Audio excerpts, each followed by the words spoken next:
Hey guys, so this is another story time of what happened with my grandmother that practiced witchcraft.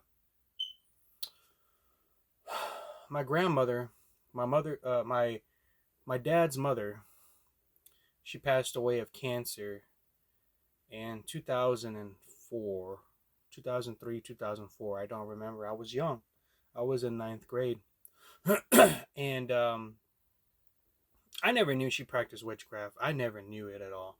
My mother would tell me stories that because my grandmother hated my mother, they had this argument that my grandmother put some kind of hex on me and my brother, my older brother, one of my older brothers, so we couldn't go to sleep. We would get scared, terrified at the things of the night, and we would have difficulty sleeping in our rooms because we felt like something was there. I don't remember that at all. I was really young.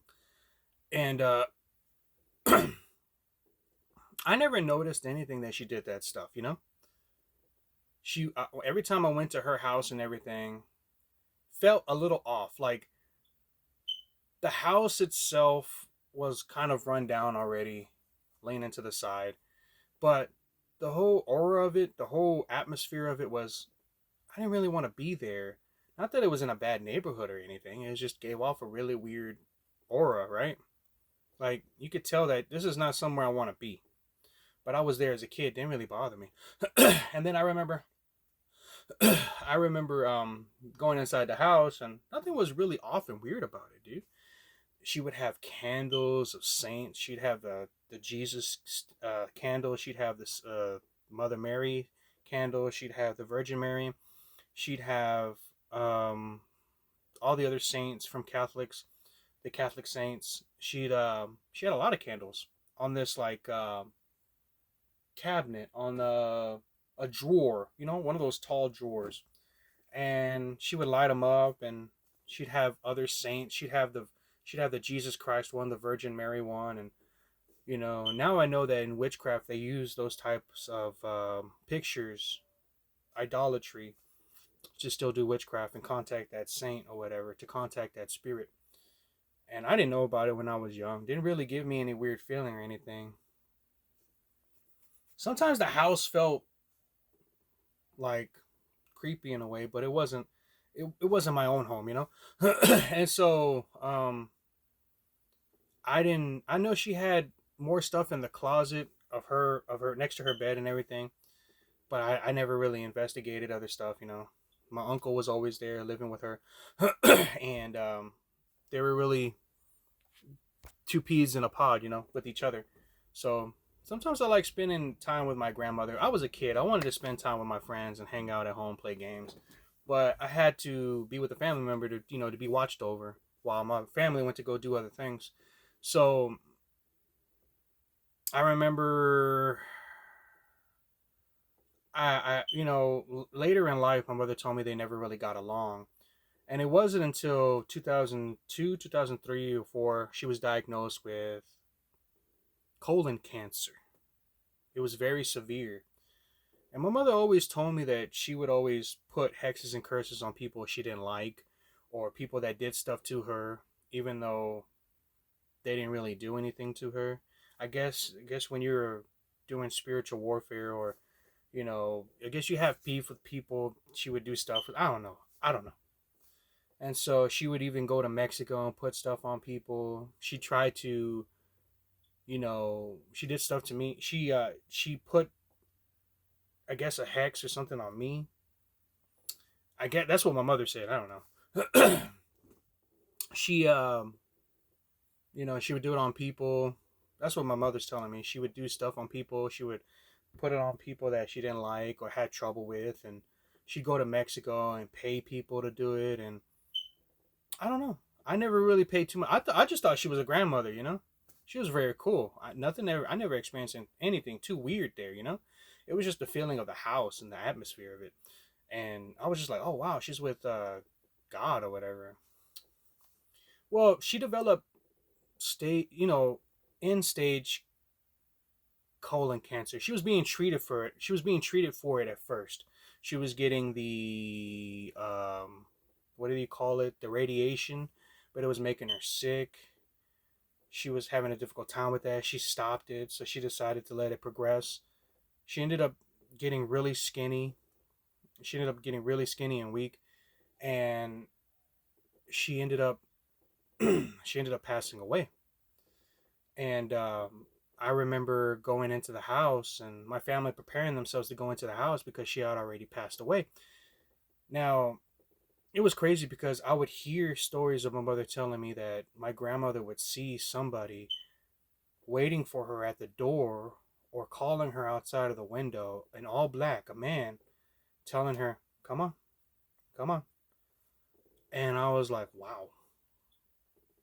And I remember when my tia, my dad's tia, her sister, my grandmother's sister, would stay there and watch over her while she was going through her end of days. And she could feel like a certain part of the room extremely cold. And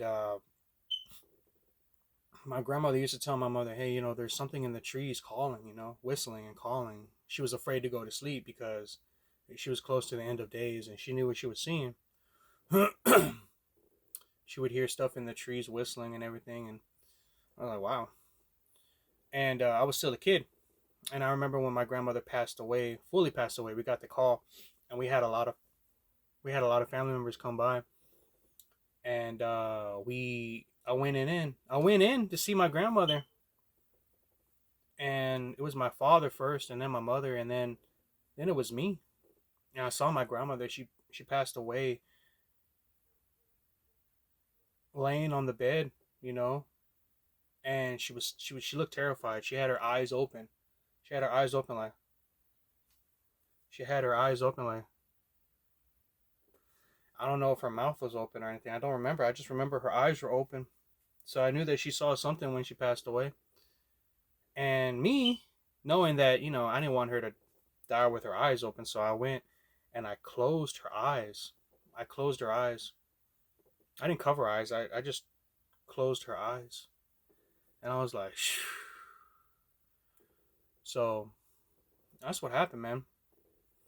But the strangest part was, I don't remember this. This is what I'm hearing from my mother and my father. They would tell me stories, and they told me that we couldn't take her to the church that we would attend to for the having the body there, praying over it, before it gets taken off and gets put in the ground. We had to take her to another church because they found out the things that she used to do. I guess they found out that she was a practicing witch or whatever, and she would do this kinds of stuff. They didn't want to allow it in the church. So we had to convince another church in San Antonio to give her her last, give her her last, to have the wake, or whatever, the viewing. And craziest part was when it was me and a couple of my cousins and my father and my brothers taking her casket to where they dug the hole to put her in the ground, right? So they put her on the thing, and they were lowering her down into the grave. They were already saying everything, and we were all watching it. We were all watching it. This is the strange part, was that we were all watching her as she was being lowered in the casket in the ground. But the crazy part was, as soon as it struck 12 o'clock,